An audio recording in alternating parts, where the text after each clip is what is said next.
Hello, my name is Victoria Infante and I am a part of the 2021 graduating class. For my SEP, I decided to focus on the intricacies of wildlife and really delve into what it means to be a wildlife biologist. Now, you may be wondering why exactly I chose to focus on this career, so here's a little bit about me. First off, I was born and raised in Tucson, Arizona, and I've always held a deep fascination for animals.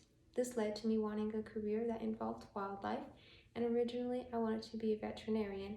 However, I soon realized that I don't have the stomach required for that type of career, so I feel as though becoming a wildlife biologist would be the next best fit. This is because the career would still allow me to be involved with wildlife and I would be able to help better our environment while doing so. The perfect opportunity arose to further discover more about this career through the SEP presentation. Some expectations that I had on the project itself was that it was going to be a time-consuming project with a decent amount of work required, and I did have some questions that arose due to the pandemic, specifically what we were going to do about the shadowing aspect of the project, but eventually this was resolved. However, my main hope was that this project would allow for me to really decide on whether or not I wanted to continue pursuing wildlife biology. The project itself first began with the research essay, with my critical issue focusing on deciding whether or not zoos are beneficial enough that they should remain open. This basically had me weighing the pros and cons and deciding whether the pros outweighed the cons. Now, the effectiveness of zoos had a few questions. Specifically, it decided on the educational aspect of it and seeing the conservation effort that zoos have, as well as really analyzing how much the animals are being taken care for in the zoos. The argument itself had two main points, with the first side focusing on the support of zoos remaining open, specifically because many people regard them as great educational facilities, and it has been found that zoos are oftentimes great helpers in conservation efforts, with many animals being saved from the brink of extinction through their efforts. In addition to this, zoos are very particular with taking care of their animals and making sure that all of their specific needs are met. However, there was the other side to this argument that focused on the negative aspects of zoos, and it was against the establishment of zoos. It mainly showed how some zoos can focus more on the profit aspect rather than actually taking care of the animal. This can then lead to mistreatment, which is often seen through harmful human-animal interactions, such as petting, feeding, playing with the animal, because these interactions are something that is very unnatural to the animal, and it can be very harmful to their physical and mental health.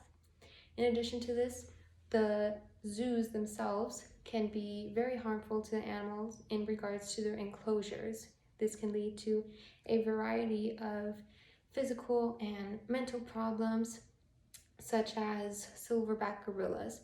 In the wild, they have never been found to have cardiovascular disease, but this is something that is very prominent in silverback gorillas found in zoos.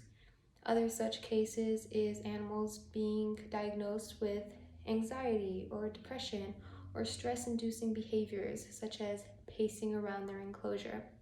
Once again, these are behaviors and diagnoses that have never been found in the wild.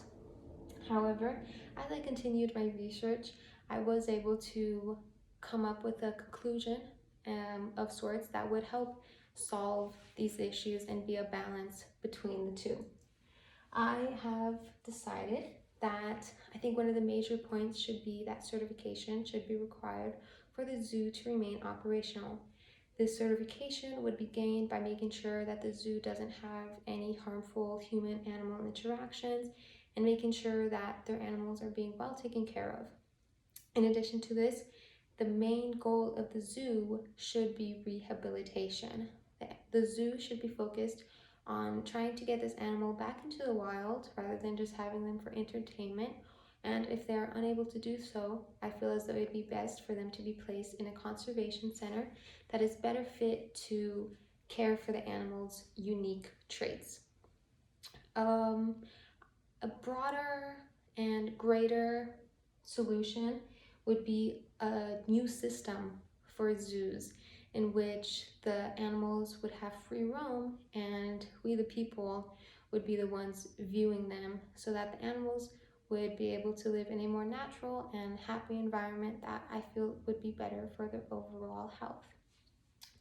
Once I concluded my research essay, I began working on my career profile. But before I delve into this, I first wanted to really explain why I want to pursue wildlife biology. The main reason is because I myself am in love with being out in nature and seeing the wonderful animals that the world has for us to see and interact with. And I want other people to have this opportunity as well. So I feel that by becoming a wildlife biologist, I would be able to do research that would help contribute to bettering our environment and allowing for future generations to experience the wonderful and wild world that I know and love today. So, some of the characteristics involved with becoming a wildlife biologist is that it is a very detail-oriented and analytical career that has a lot of outdoor skills involved with it, which some may consider some of the demands of the career itself because it is very physically demanding. There is a lot of hiking involved because the job itself is oftentimes involved outdoors. In addition to this, the career requires me to continue my education and experience in order for me to further advance. One major aspect of the career is that many consider it to be emotionally and physically draining. This is mainly because it has me doing research, and through this research, you might discover things that aren't always particularly happy, but I feel as though I'm prepared to deal with that. Moving on, I decided to do the day-by-day assignment for the career profile, and I felt as though it was best to create a general routine for a wildlife biologist because depending on what I decide to focus on in regards to an animal, that will change the time of collecting data and going out to the field and other such things. So the general outlook is that it's a very time-consuming work because I have to travel to the field site and from there I collect data. And then once all data has been collected, that leads to the off-season in which lab work is conducted and the data collected is further analyzed. After my career profile, I started working on my future plans, in which I really discovered that some of the advantages of being a wildlife biologist is that I get to be outdoors and interact with the wildlife that I have such a passion for. And in addition to this, while I get to be outdoors, it's very fun and engaging work, and I would have the opportunity to meet loads of new people. There are some disadvantages though, one of the major ones being that the long work hours as well as a low starting salary, and many consider it to be a very competitive field.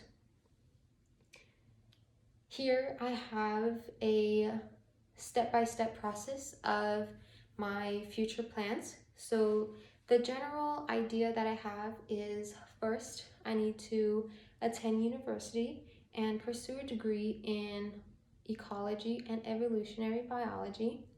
Then as I'm pursuing this degree, I would complete internships and then eventually decide on exactly what animals I want to focus on, whether that's birds or marine life, mammals, whatever you want to think of. And then I would eventually graduate, receive my degree, and begin working as a wildlife biologist. From there, I would advance and then eventually have a year-round job as a wildlife biologist. And my major goal is that I want to become part of a published study.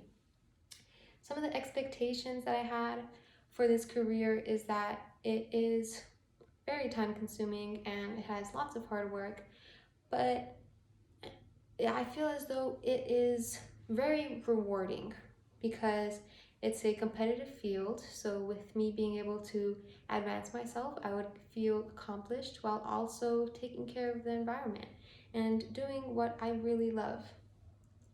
Here I have the cost analysis of the 3 universities that I focused on. The first being the University of Arizona, then Northern Arizona University, and finally Colorado State University. You may be wondering what I have decided to do. So, for my future plans, I plan on attending the University of Arizona, pursuing a master's degree in ecology and evolutionary biology, and eventually, hopefully, becoming a wildlife biologist. With this project, I feel as though I was able to gain lots of new information in regards to what it means to be a wildlife biologist, and this came with some of my takeaways, with the biggest impact being my research essay. I feel as though this had the largest impact on me because it really helped me highlight the various faults of the zoo system, and I was able to see that although it has these faults, there are various ways in which we can help improve and better zoos, not for us, but for the betterment of the animals themselves. And the final question, you may be wondering, will I pursue wildlife biology? And the simple answer is yes. I feel as though it would be a very rewarding career in which I'm able to interact with wildlife and help their environment. Now, that is the end of my presentation. So I hope you enjoyed. But before I conclude, are there any questions?